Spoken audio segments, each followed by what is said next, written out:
going to explain the dimensions of physical quantity. So first I will explain with the example. Easily we can understand. First I am taking the example is force. So force formula ఏంటి మనకి mass into acceleration.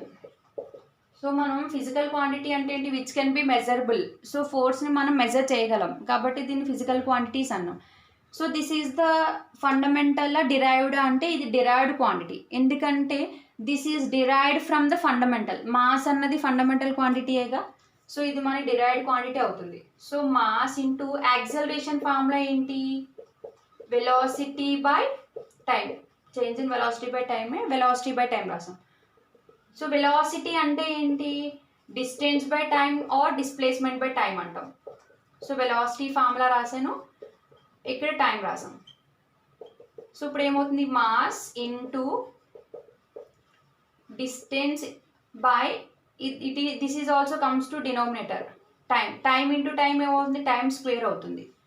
So ఇప్పుడు దీన్ని we can write in numerator mass into distance అంటే we can write like a length, ఎందుకంటే actual path of the పాత్ని మనం distance అంటాం కాబట్టి. సో ఇక్కడ చూడండి, మాస్ అన్నది ఫండమెంటల్ క్వాంటిటీ, లెంత్ అన్నది ఫండమెంటల్ క్వాంటిటీ, టైం అన్నది కూడా ఫండమెంటల్ క్వాంటిటీ. సో వీటి ఫోర్స్ అన్నది డిరైవ్డ్ క్వాంటిటీ. ఈ డిరైవ్డ్ క్వాంటిటీని మనం ఎలా ఎక్స్ప్రెస్ చేస్తున్నాం, in terms of the fundamental quantities. ఇక్కడ ఏమైంది, the product of fundamental quantities. So వీటికి పవర్స్ ఉంది, మాస్ పవర్ 1 అవుతుంది, లెంత్ పవర్ 1, టీ పవర్ -2. అంటే the powers of the product of the powers of the fundamental quantities. ఈ పవర్స్ని మనం dimensions అంటాం. So దీన్ని ఒక ఈక్వేషన్లో రాయాలి మనం. ఈ డైమెన్షన్స్ ఆఫ్ ద ఫిజికల్ క్వాంటిటీని ఒక ఈక్వేషన్లో రాయాలి. మనకి ఈక్వేషన్ కావాలి కదా. ఇక్కడ ఈక్వేషన్లో మనం ఏం చేస్తామంటే బేస్ క్వాంటిటీస్ తీసుకుంటాం. మనకి ఏమేంటి బేస్ క్వాంటిటీస్ అంటే mass base quantity, length base quantity, T base quantity from the fundamental physical క్వాంటిటీస్ని బేస్ క్వాంటిటీస్ అంటాం కదా. సో ఈ బేస్ క్వాంటిటీస్ని ఎన్క్లోజ్డ్ స్క్వేర్ బ్రాకెట్లో తీసుకుంటాం మనం. దీన్ని మనం డైమెన్షనల్ ఈక్వేషన్ అంటాం. సో ఇక్కడ మాస్ పవర్ 1 ఉంది, లెంత్ వచ్చేసి 1 ఉంది, టైం వచ్చేసి -2 ఉంది. So this is the dimensional formula for force.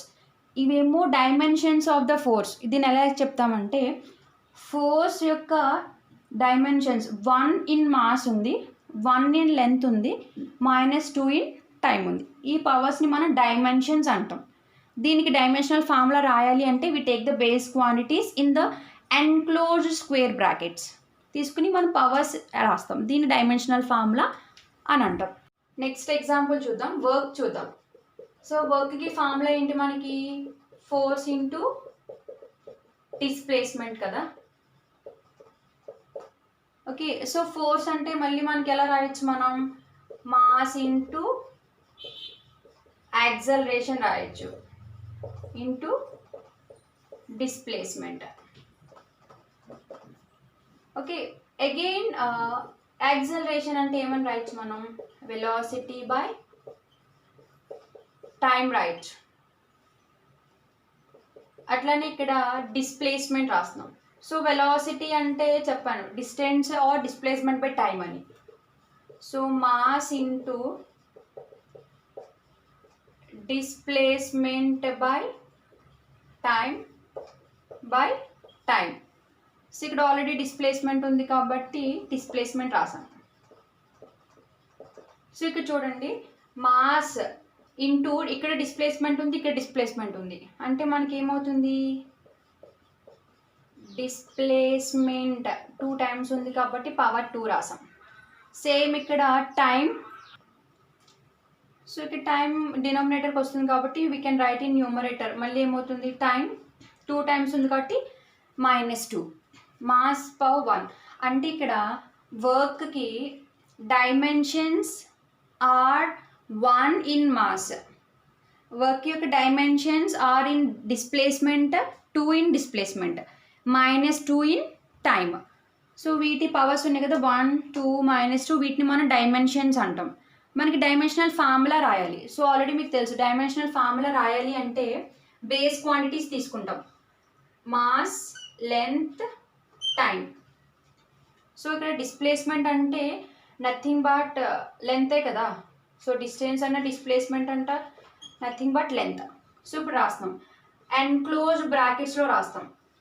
So m అంటే పవర్ 1 ఉంది, లెంత్ అంటే 2 ఉంది, టైం అంటే -2 ఉంది. So this is the dimensional formula for work. So ఇది ప్రాసెస్, ఈజీగా రాయొచ్చు, సింపుల్గా we can right. Now see, so సింపుల్గా రాయొచ్చు. ఇక్కడ ఫోర్స్కి ఆల్రెడీ ముందు రాసాం కదా డైమెన్షనల్ ఫార్ములా. ఏం రాసాం, m1 l1 t⁻⁻2 enclose bracket రాసాం. సో మనకి డిస్ప్లేస్మెంట్ అంటే ఏమిటి, లెంతే కదా. సో ఇక్కడ సింపుల్గా లెంత్ రాయొచ్చు. సో ఇక్కడ లెంత్ ఉంది, ఇక్కడ లెంత్ ఉంది, ఇప్పుడు ఏమవుతుంది, మల్టిప్లై అవుతుంది కాబట్టి m1 l⁻2 t⁻⁻2. సో అంటే మనకి ఫోర్స్ డైమెన్షనల్ ఫార్ములా తెలిస్తే we can right directly.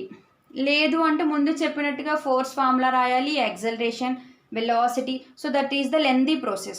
So if you know the force dimensional formula, easily we can write the work.